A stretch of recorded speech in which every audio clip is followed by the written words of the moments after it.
So section D is about boxplots. So on Friday we talked about the median and the quartiles and the interquartile range. So we'll be using all of that stuff in order to make boxplots today. I know I wrote it up on the board here, but I can see most of you guys didn't see that we are going to do some graphic calculator stuff towards the very end. So if you want to stay seated now and grab one later, that's fine. That's good.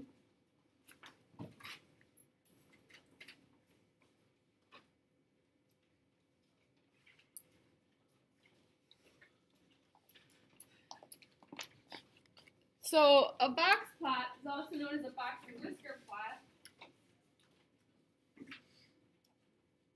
And it's a visual display of the minimum, the lower quartile, the median, the upper quartile, and the maximum value. Now these 5 numbers form what is called the 5-number summary of a data set. So if you have a question that says, give the 5-number summary, those are the 5 numbers they are looking for. Now we will do an example, but remember, we already know how to identify all 5 of those values.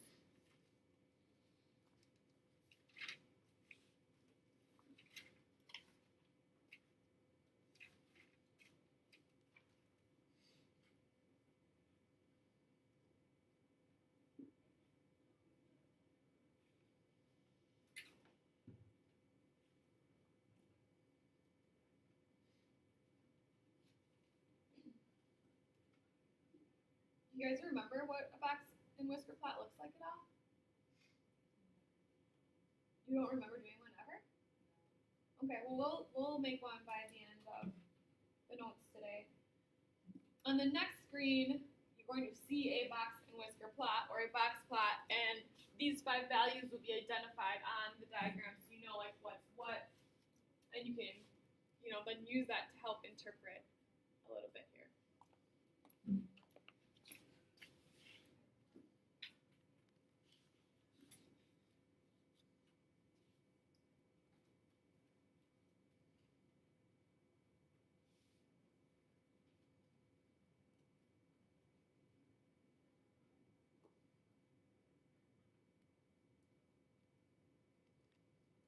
So here is what a box and whisker plot look like. So we have this box in the middle, and then these things are called whiskers.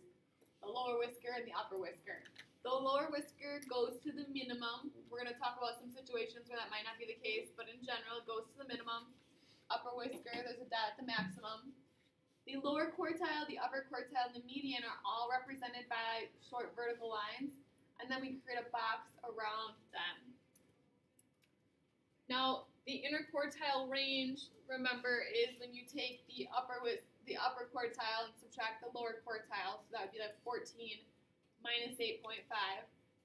We wanted to find that interquartile range. To help us analyze a little bit, the rectangular box here is the middle half of the data. This is the middle half of whatever that data is. So let's say this was like quiz scores or something. Let's say it was a quiz out of 20. Middle half of the class got grades between 14 and 8.5. So the lower whisker is the 25% of the data with the smallest values, so that would be the 25% of the smallest grades. And the upper whisker is the upper 25% of the data. It can really help us see the way things are distributed. Based on this box plot, what's the median value? 12. So that's the very middle score was 12, but if we just pretend this is in fact quiz scores, and I just made that up, I don't know where this data came from, but 12 out of 20, that's a 60%. So if you were a teacher looking at this saying well, half of my class got less than a 60%. That would kind of tell you something, right? So that'd be one way to, help you analyze that data. Also, this looks like it might be slightly skewed positively, but remember, if it's skewed positively, it's skewed towards the lower values. So that would kind of say hey, something's going on here. You might want to look at that. So are there any questions about any of those pieces, minimum, maximum, median, upper and lower quartiles, or where they go? Do I feel like we can identify that and we can identify those values that go along with it?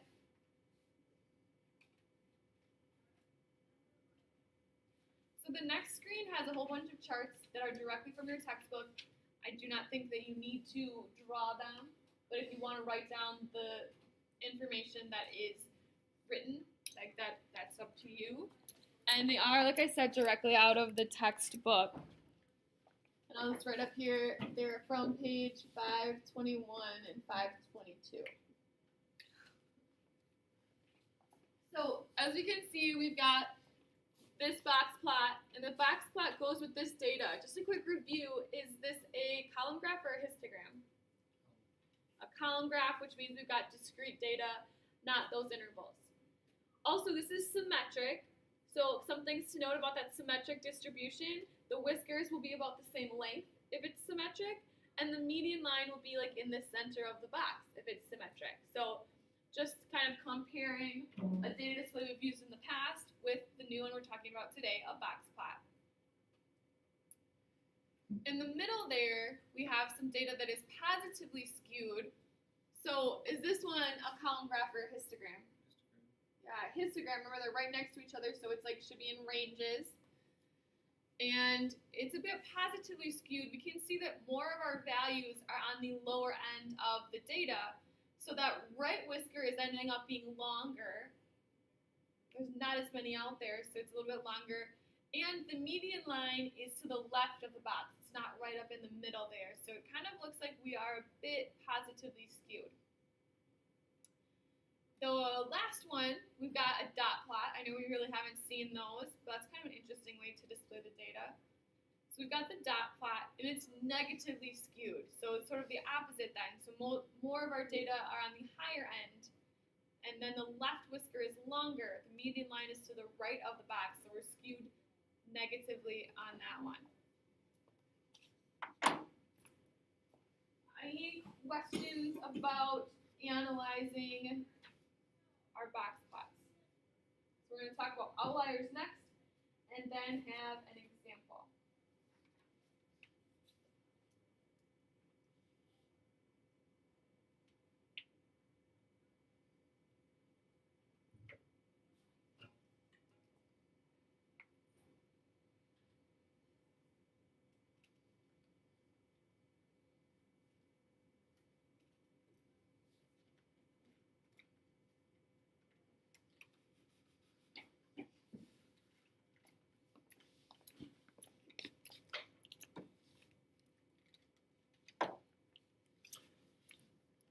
So the outlier test, we can find an upper boundary and a lower boundary, and then if any values fall outside of the upper and lower boundary, those would be considered an outlier.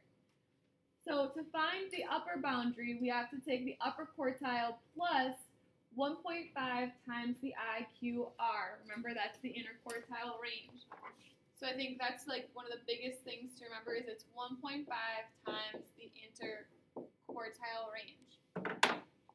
So once you find that range, times it by 1.5, you add that to the upper quartile. Any value that's greater than that would be considered an outlier. Similarly, if we take 1.5 times the interquartile range and subtract that from the lower quartile, that will give us the lower boundary. So any values that is less than that or that are less than that would be considered outliers. Previously to this, I don't think you guys were ever taught how to find that. So it would be like, okay, if that number is really, really big or really, really small, you would go ahead and say that's an outlier. Well, now we actually have that little formula. And again, the big things, it's 1.5 times IQR. Now, you will know there's an outlier if you look at a box plot because there'll be an asterisk. So if there's an outlier, instead of the whisker going out that far, there'd be an asterisk. So the whisker would stop at the boundaries. And then if there's anything outside of that, then you would have the asterisk. That's what it says right here too. The whisker is extended to the last value that's not an outlier. So the last value that's within the boundaries.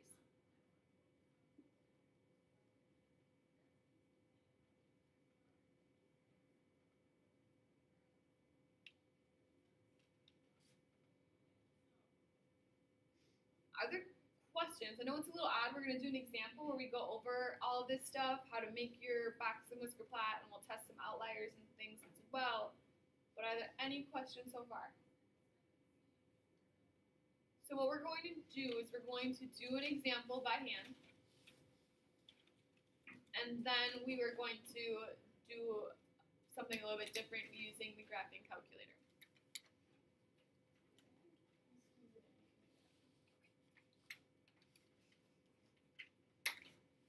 Okay, can I move on? I'm trying to really watch.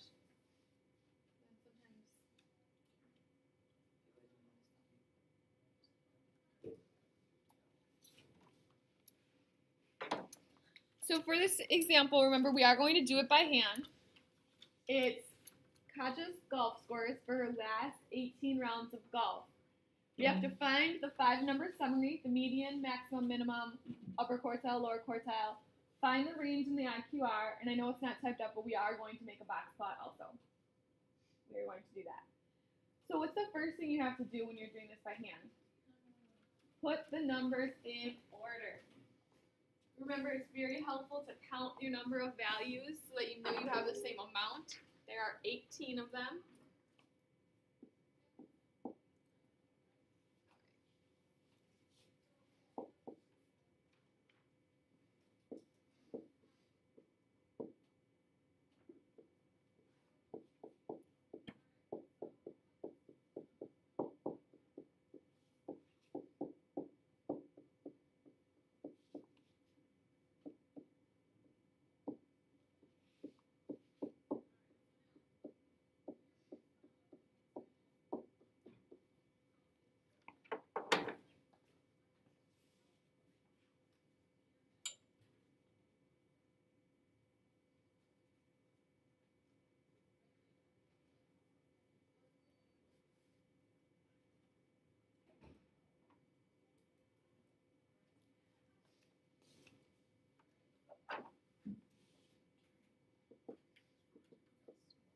I usually like to start with the minimum and maximum because there's really no work for that.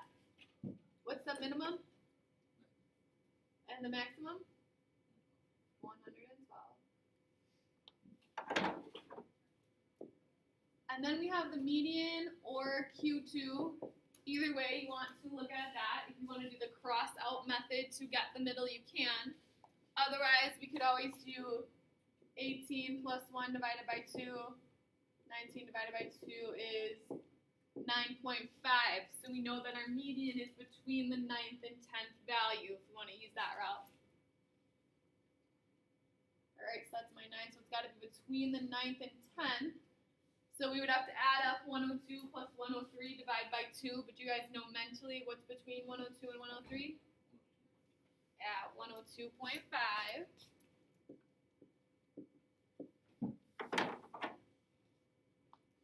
Am I going too fast or are we okay? I know we talked about these on Friday, but I just want to make sure everyone's still good. So then to find our lower quartile and our upper quartile, remember 102 is part of the lower half and 103 is part of the upper half. You can do the cross out method or you could also count them up again. 1, 2, 3, 4, 5, 6, 7, 8, 9. 9 plus 1 is 10. 10 divided by 2 is 5. So we know 1, 2, 3, 4. That 5th value is my lower quartile. Or, of course, if you don't like that counting method, then just cross out. So we can cross out for our upper quartile.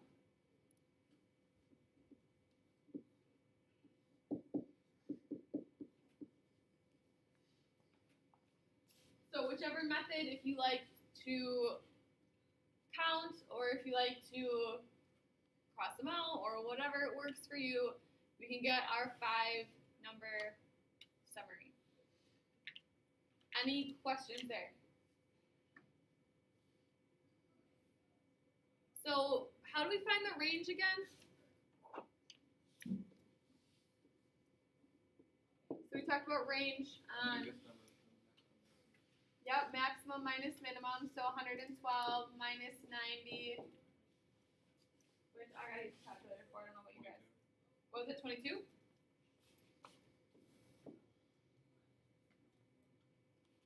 And then our interquartile range, how do we find that? Review from Friday. Yep, 106 minus 99, because that is our upper quartile minus our lower quartile. 7, thank you. So now to make your box and whisker plot, you just go ahead and draw a number line. I'm leaving myself some space over there. I ended up counting by 5s because that I felt like worked for me, but you can do whatever makes sense to you. Oh, now 112, 110.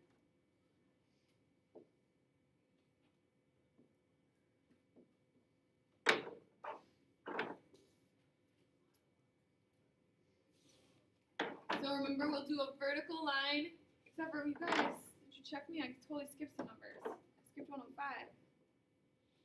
We got 110, and then we got 115, much better. So we'll just do a little vertical line at that median. So 102.5 is going to be between 100 and 105. And then vertical lines at 99 and 106. And so this will make a box.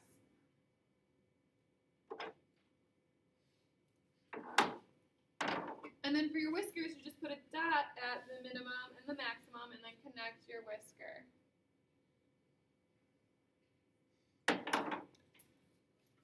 So this one looks like it's maybe just slightly negatively skewed, but not a lot. I mean, that median is still in the middle of that box, so maybe slightly, or maybe this one could be called symmetrical. It's pretty close. Are there any concerns about constructing that box plot, or like any pieces that you're not sure about, especially if you've never done them before?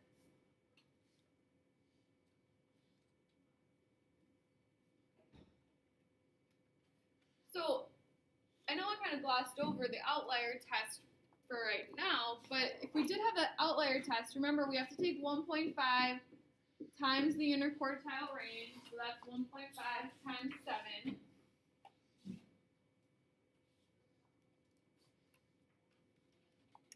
Which is 10.5.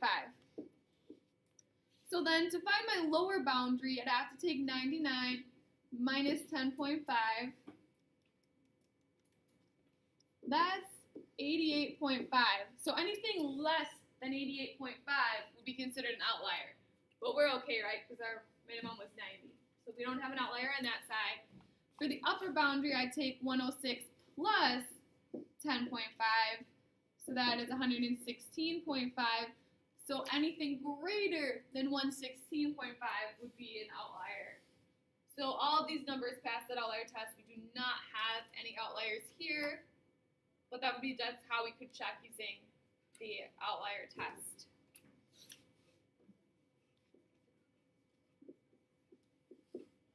How are you guys feeling about this stuff? Feeling okay? All right. So the next thing we are going to do is sort of the stat box, but it's also where I want you guys to grab a calculator to see. The question is, if we add 81 to the golf scores, will it be an outlier? Now, we might say like, well, we just calculated. If it's less than 88, it's an outlier. We have to recalculate everything because now we're adding a value. Like she went golfing for a 19th time.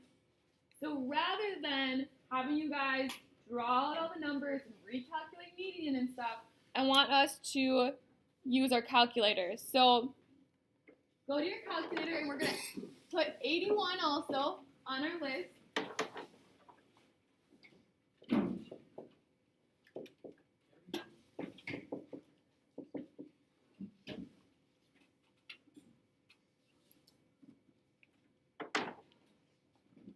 Now, if you do have your calculator assignments from last Thursday, you can follow the same instructions on there.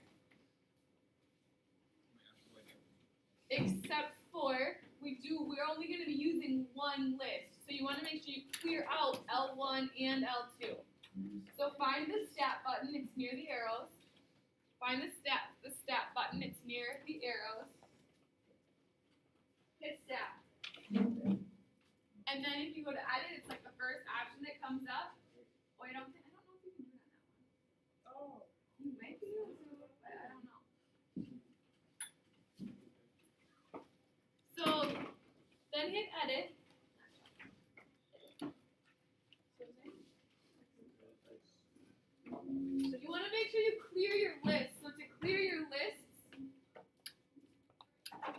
just gonna write up here. To clear your list, you gotta highlight the list. Like L1 or L2, you hit clear and then enter. You want to clear out L1 and L2. Like if there's still L2 data in there from last Thursday, clear those. Once it's all cleared, just enter all of those numbers in their list 1. So just 90, enter. 106, enter. 103, enter, and just get them all in that list.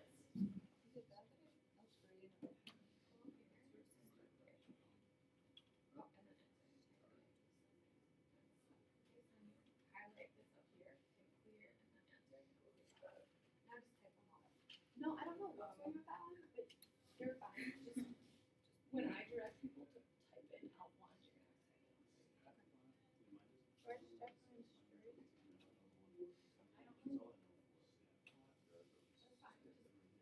Oh, they didn't clear out. All right. What did I say? L1.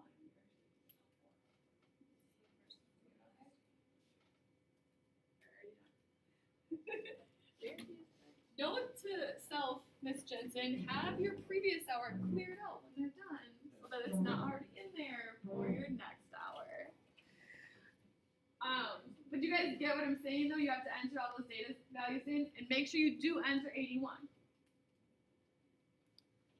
Once you do that, you have to hit stat again, the same stat button.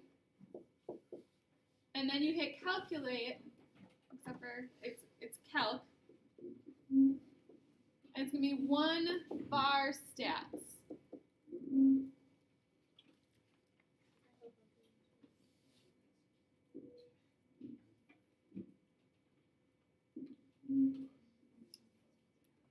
Once you have them all in, hit stats again.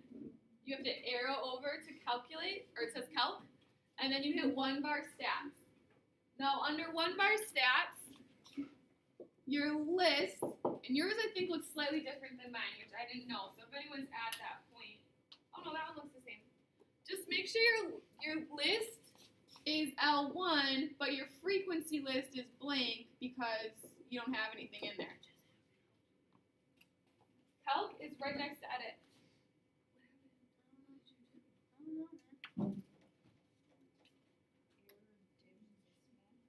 Okay, I'll have to look at that.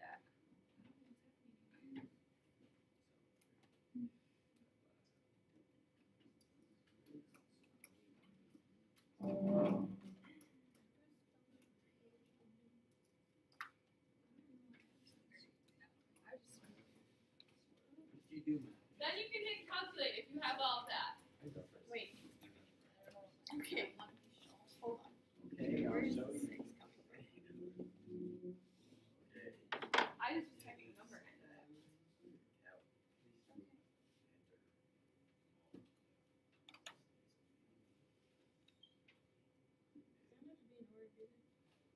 Nope. That's what's kind of nice about it.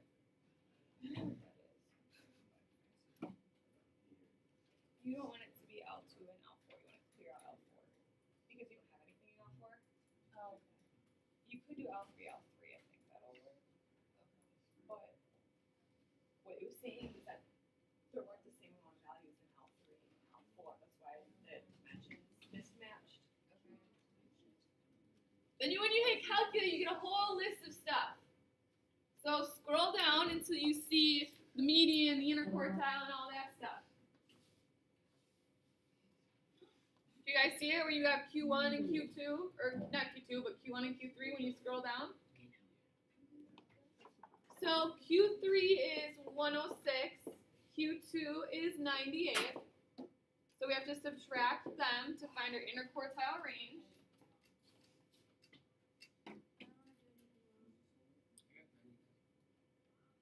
then something, you must have typed something in wrong. I don't think I did because I got 102.5 median. Add 81. What? Did you put 81? Yeah, I actually did. Wait, Okay, back. now what? So now go to stat, and then go to calc. Hit enter because you want one variable stat. So that should be that you're all good. It should say L1 and that should be blank. So now just calculate. Go down to calculate. And then scroll down and you can see the values. So what's 106 minus 98? It's 8. So then we do 1.5 times 8. So okay, then I'll have to do some more investigating. Okay. Is 12. So my lower quartile is 98. So 98 minus 12 is 86. So yes, 81 is an outlier because 81 is less than 86. So we did have to recalculate that because now we had an extra value, but we were kind of right in our guess that yeah, it probably is, but we see for sure with the interquartile that it's out of there. Now, if you guys want to play around more with these calculators, if you can you put it on the side? If you go to StatPlot, which is right above y equals, so if you hit enter, if you hit second StatPlot, you can actually do a box and whisker plot on here as well. Just saying. Looks kind of fun. Okay, I know some people are still having some issues, so I'm going to post your assignment up here so those of you that are good to go can get started. And then I will check in with those of you that still need some calculator help or anything else.